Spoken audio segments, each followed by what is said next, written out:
On to Vergil Ortiz and Israil Madrimov. Um, yeah, I'll let you go first, man. I know you feel strongly about this fight. Oh my God, yes. So a lot of people have been calling Madrimov the best 154 pounder not named Terence Crawford because of how well he fought against Crawford. And I understand it because of who Terence Crawford is. I don't quite see it that way. I feel like Madrimov didn't really have a stellar career before he fought Crawford because he there were some guys like Eric Walker who had some success against him when they fought. He had the fights against Michael Soro, who was a French contender. And Crawford's a smaller guy who moved up in weight, and he allowed Crawford to outwork him in those championship rounds. And I just feel like if you're the champion and that's your weight class, you shouldn't lose for that reason. So I still have questions about Madrimov. Great footwork, probably some of the best footwork, in boxing, which is why he gave Crawford a tough fight. But I just think that Vergil Ortiz is going to neutralize those legs. I think Vergil will neutralize the legs. He'll cut the ring off. He'll make him fight when he doesn't want to fight. And they have familiarity. They sparred. They sparred before. Right. And I think Vergil's going to stop him. I got Vergil by stoppage. The Vergil Ortiz power jab is one of the best in the business. I just would like to see him fight out of the regular high guard because when he fought Boachuk, he was fighting him with his lead hand down low, and he allowed Boachuk to land the straight right hand a lot, which led to some knockdowns and things like that. So, yeah, as long as he doesn't overcomplicate things, I feel like he should figure out Madrimov. I But it's a feel great fight. I feel like those times Virgil dropped the lead hand. Part of it was he had to do different things. He couldn't shoot heat out of the high guard all night, and then he would throw so many combinations with everything on him that I think it took a little something out of him in spots of the fight. And those hands could drop down a little bit when you need a breather sometimes. And so I think that was part of it. I don't he can't just high guard it for 12 rounds at the highest level. And it sounds Get like, it? do you think Madrimov got overrated because of the Crawford fight, because of how competitive he was with Crawford? Oh, 1,000%. 1,000%, because Terence Crawford is one of the best fighters in the world. Some people say he's the best fighter in the world, right? But at the end of the day, he's still a guy who turned pro as a lightweight that, naturally is not a 154 pounder, and it was his first fight in the division. So if you're gonna lose to Crawford, it shouldn't be because you allowed him to out hustle you in the championship rounds. That should be the least reason why you lose fight to Crawford. Getting stopped by him because he counterpunched you a certain way, that's okay, but not because you didn't give it your all down the stretch of a fight. And that's where I have questions about him because if you can't sell out all the way in the championship rounds against Terence Crawford, then will you do it against Vergil, who's a naturally bigger guy? He throws punches with more heat on them more often at 154. I have my questions. Maybe I'll look stupid and Madrimov will outclass and stop Vergil, but I like Vergil in this fight a lot.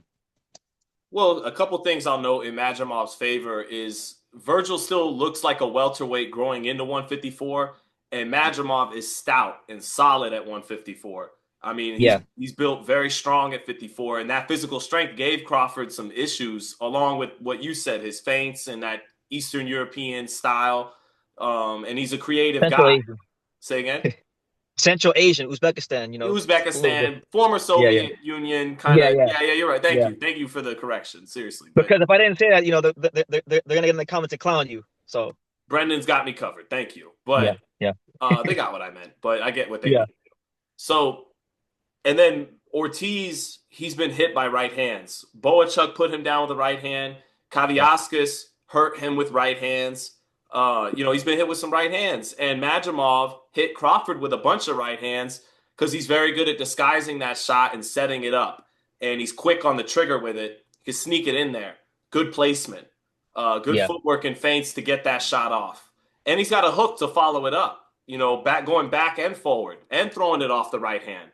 He's a good fighter, no doubt about it. That's why he gave Crawford one of the most competitive fights in a minute. And then Ortiz is vulnerable for that right hand, but at the end of the day, I got Ortiz too because his speed and his velocity. I think like sometimes this happened with Benavidez, but and even Canelo. When you're a come forward guy who is a puncher, sometimes and people are going, oh, Benavidez isn't a puncher at 175, but when you're a come forward guy who's very offensive, sometimes you don't get credit for your skills and your hand speed. And I think yeah, Virgil, like I watched Xander Zayas over the weekend, the first thing that jumped up jumped out to me in the first round about Xander was, man, Ortiz was so much faster punch for punch Mm. in person when I covered his fight with Boachuk. So I think his hand speed, the fact that he throws a bunch of heat and a bunch of punches per round, he can do it over 12. Coming off 12 with Boachuk is going to pay dividends. That's going to be a very valuable experience for him. Having to go through that war with Boachuk is going to make him better for this fight. I think he'll grow into the weight a little bit more. And he's not as savvy or as crafty as Madrimov, but I think he's got a little bit more dog in him. And I think, to your point, he's gonna make Madrimov fight when he doesn't want to fight. He's gonna throw more combinations. He's gonna get hit with right hands. I wouldn't be surprised if this is a little bit like the Kaviaskis fight. He gets put on Mm. Bambi legs a couple times. Maybe even gets dropped like the Boachuk fight. But I think Ortiz's combination punching, speed and power. He has a good jab.